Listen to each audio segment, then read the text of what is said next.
আসসালামু আলাইকুম, সবাইকে স্বাগতম। এই মুহূর্তে চট্টগ্রাম বাটারফ্লাই প্রজাপতি পার্কে কিন্তু আমরা রয়েছি। তিতাস উপজেলা প্রেস ক্লাবের সকল সাংবাদিক বিন্দু আজকে আপনাদেরকে দেখাবো শুরু থেকে শেষ পর্যন্ত। দেখুন আজকের এই বাটারফ্লাই পার্কে কি রয়েছে, শেষ পর্যন্ত দেখুন এবং এর আনাচে কানাচে যেই দৃশ্যগুলো রয়েছে সবগুলো উপভোগ করুন। আমাদের এই ভ্রমণে অনেক কিছু রয়েছে, আজকে শুধু দেখাবো এই বাটারফ্লাই পার্কে কি কি রয়েছে, অসাধারণ দৃশ্য। সেই দৃশ্যগুলো আজ আমরা উপভোগ করছি এবং আমাদের পাশেই রয়েছে আমাদের সহযোদ্ধা তিতাস উপজেলা প্রেস ক্লাবের সকল সাংবাদিক বিন্দু। এই মুহূর্তে আমার সামনে যিনি রয়েছে সিনিয়র সাংবাদিক মোহাম্মদ বিল্লাল মোল্লা, অসাধারণ এই দৃশ্যগুলো উপভোগ করছেন। আরেকটি দৃশ্য আপনাদেরকে দেখাচ্ছি, এই যে একটি ছোট একটি দৃশ্য। আসলে আমরা বাংলাদেশের বিভিন্ন স্থানে পর্যটক কেন্দ্রগুলো যখন ভ্রমণ করি তখন আমরা বুঝতে পারি কত সুন্দর সুন্দর স্থান রয়েছে আমাদের এই নাগালের বাইরে। যখন আসি তখনই দেখতে পাই। দর্শক, আপনারাও বিভিন্ন স্থানে চেষ্টা করবেন ঘোরার জন্য। আমরাও আমার এই ভিডিওর মাধ্যমে দেখানোর চেষ্টা করছি এই বাটারফ্লাই পার্কে কি কি রয়েছে। শেষ পর্যন্ত থাকুন এবং একটি লাইক কমেন্ট করে আপনার মতামত জানাবেন আজকের এই পার্কটি দেখে কেমন লাগছে।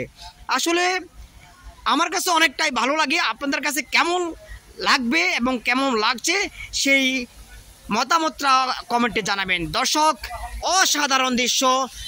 আসলে বাংলাদেশে বিভিন্ন স্থানে এত সুন্দর সুন্দর দৃশ্যগুলো রয়েছে যা আমরা আসলে পরিকল্পনার বাইরেও থাকে, যা দেখলে আমরা বুঝতে পারি এত সুন্দর দৃশ্য রয়েছে বাংলাদেশের বিভিন্ন পর্যটক কেন্দ্রের মধ্যে।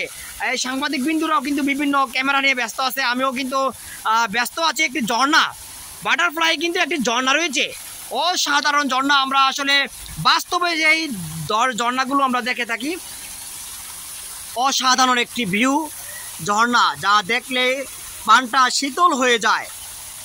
আসলে এখন শীতকাল চলছে, তারপরও কিন্তু এখন যে আবহাওয়াটা রয়েছে একেবারে গরম আবহাওয়ার মধ্যে একটি যে দৃশ্যপাট রয়েছে।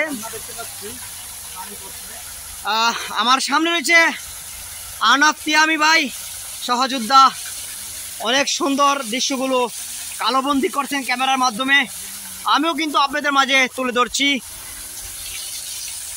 দর্শক, আপনাদের মাঝে তুলে ধরার চেষ্টা করছি সবুজ শ্যামল ফুল দিয়ে সাজানো এই দৃশ্যগুলো এই বাটারফ্লাই পার্কে রয়েছে। অসাধারণ সব কিছু মিলে অনেক ভালো লাগছে। একের পর এক সবগুলো দৃশ্য আপনাদের মাঝে তুলে ধরবো। আসলে আমরা দেখি এখানে শিশুদের জন্য কিছু খেলনার আয়োজন রয়েছে, সেখানে এসে শিশুরাও একটা আনন্দ বিনোদন উপভোগ করে, সে বিনোদনটিও দেখে অনেকটাই ভালো লাগলো। আপনাদের পরিবারের মধ্যে যারা সন্তান রয়েছে, বাচ্চা রয়েছে, শিশু বাচ্চা রয়েছে, তাদেরকেও কিন্তু আপনাদের এই ভ্রমণের মাধ্যমে একটা বিনোদন দিতে পারবেন। আসলে এই পর্যটক কেন্দ্রগুলো বাংলাদেশের বিভিন্ন স্থানে আমরা যখন ঘুরতে যাই তখন বুঝতে পারি আসলে বাংলাদেশের বিভিন্ন প্রেক্ষাপটের কারণেও অনেক স্থানগুলো অনেকে পরিদর্শন করতে পারে না। আমরা কিন্তু সেই ভিডিওর মাধ্যমে, মিডিয়ার মাধ্যমে কিন্তু তুলে ধরার চেষ্টা করি। অবশ্যই আপনারা চেষ্টা করবেন।